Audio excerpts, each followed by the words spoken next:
Hi viewers, welcome to మన college guide. నేను మీ మహేష్. మన కాలేజ్ గైడ్ మరియు ఎవర్స్ మీడియా యూట్యూబ్ ఛానల్స్ రెండు కూడా మీరు మంచి ఇంజనీరింగ్ కాలేజ్ని చూస్ చేసుకోవడానికి ఆ యొక్క కాలేజ్ అప్డేట్స్ అన్నీ కూడా మా యొక్క యూట్యూబ్ ఛానల్స్ మరియు సోషల్ మీడియా హ్యాండిల్స్ ద్వారా పబ్లిష్ చేయడం జరుగుతుంది. అవన్నీ కూడా చెక్ చేసుకోండి. మీకు మంచి కాలేజ్ లేదా మంచి యూనివర్సిటీని సెలెక్ట్ చేసుకోవడానికి హెల్ప్ అవుతాయి. ఇక కాలేజ్ ఫీజుల గురించి డిస్కస్ చేస్తాం. ప్రతి కాలేజ్ ప్రతి యూనివర్సిటీ డిఫరెంట్ ఫీజులు చెప్తున్నారు, different persons. So exact fee అని అడుగుతున్నారు కాబట్టి ఆ సిరీస్లో భాగంగా ప్రతి కాలేజ్ ప్రతి యూనివర్సిటీ యొక్క ఫీజుల గురించి డిస్కస్ చేస్తున్నాం. అందులో భాగంగా కళాశాలింగం యూనివర్సిటీ గురించి డిస్కస్ చేస్తున్నాం. తమిళనాడులో టాప్ మోస్ట్ ఇంజనీరింగ్ కాలేజ్లో ఇది కూడా ఒకటి. NAC A++ అక్రిడేషన్ కలిగిన యూనివర్సిటీ NIRF ర్యాంకింగ్లో కూడా తమిళనాడు స్టేట్ పరంగా టాప్లో ఉంటుంది. అంటే టాప్ 10 టాప్ 5లో ఇది కూడా ఒకటి ఉంటుందన్నమాట. కాకపోతే ఎక్కువ మంది చూస్ చేసుకోకపోవడానికి కారణం ఇక్కడ హాస్టల్ కొంచెం బాగోదు. ఈ ఇయర్ కొంచెం మారుస్తున్నాము అని వింటున్నాను, కానీ అది హాస్టల్ పరంగా అయితే నాకు ఎలాంటి క్లారిటీ అయితే ఇంకా రాలేదు. ఒక్క మెయిన్ డ్రాబ్యాక్ హాస్టలే. ఎడ్యుకేషన్ కానీ, ఫెసిలిటీస్ కానీ, ఇన్ఫ్రా కానీ, అకాడమిక్స్ కానీ ఎవ్రీథింగ్ గుడ్, బాగుంటుంది. NIRF ర్యాంకింగ్ NAC అక్రిడేషన్ పొందిందంటే ఆషామాషి కాదు. అన్నీ బాగున్నాయి, కానీ హాస్టల్ ఒక్కటి మార్చుకుంటే బాగుండేది.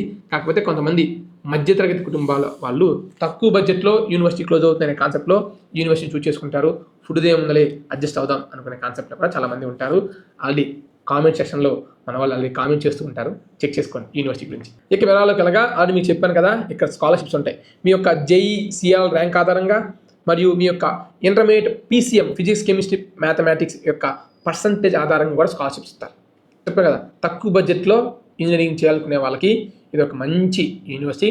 కాకపోతే ఒక్క మైనస్ చెప్పాను నాకు ఆల్రెడీ, చూసుకోండి. ముందుగా CSE అండ్ CSE స్పెషలైజేషన్స్ పరంగా ఫీజు వచ్చేసరికి పర్ ఇయర్ 1,95,000.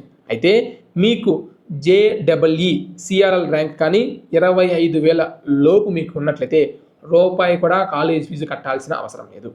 25,000 నుంచి 50,000 లోపు ర్యాంక్ ఉన్నట్లయితే మీరు 58,500 రూపాయలు కట్టాలి. ఇక 50,000 నుంచి 1,00,000 లోపు మధ్యలో ఉన్న వాళ్ళకి మీరు కట్టవలసిన ఫీజు పర్ ఇయర్ 78,000, 78,000. ఎక్కువ మంది పేరెంట్స్ రిక్వెస్ట్ చేశారని తెలుగులో మాట్లాడమన్నారు. సో వాళ్ళ కోసం ఈ వీడియో చేస్తున్నాను, తెలుగులో చూస్తున్నాను అనమాట, తప్పుగా అనుకోవద్దు, ఓకేనా.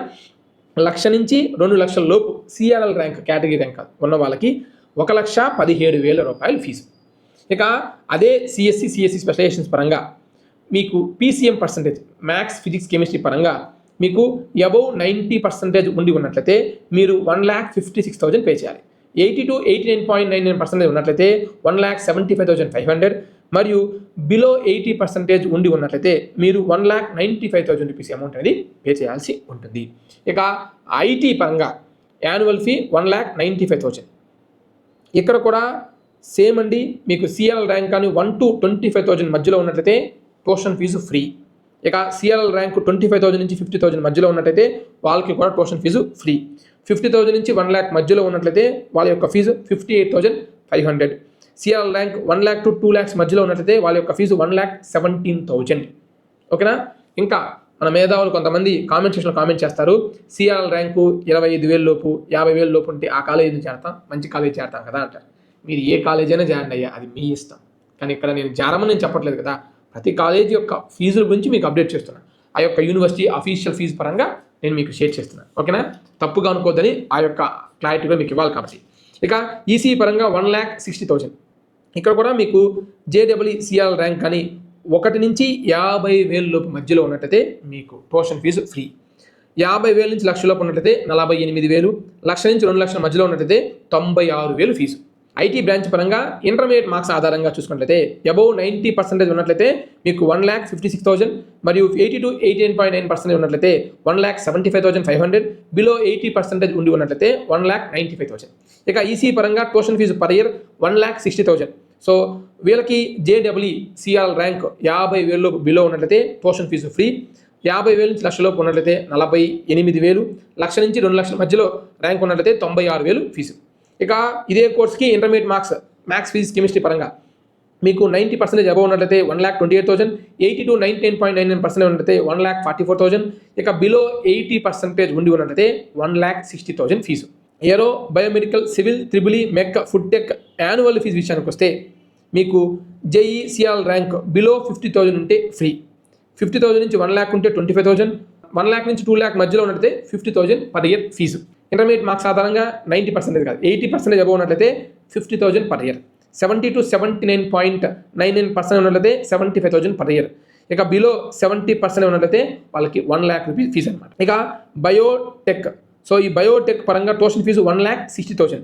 మీకు జేఈ పర్సెంటేజ్ ఆధారంగా ఇక్కడ స్కాలర్షిప్ లేదు ఈ కోర్స్కి.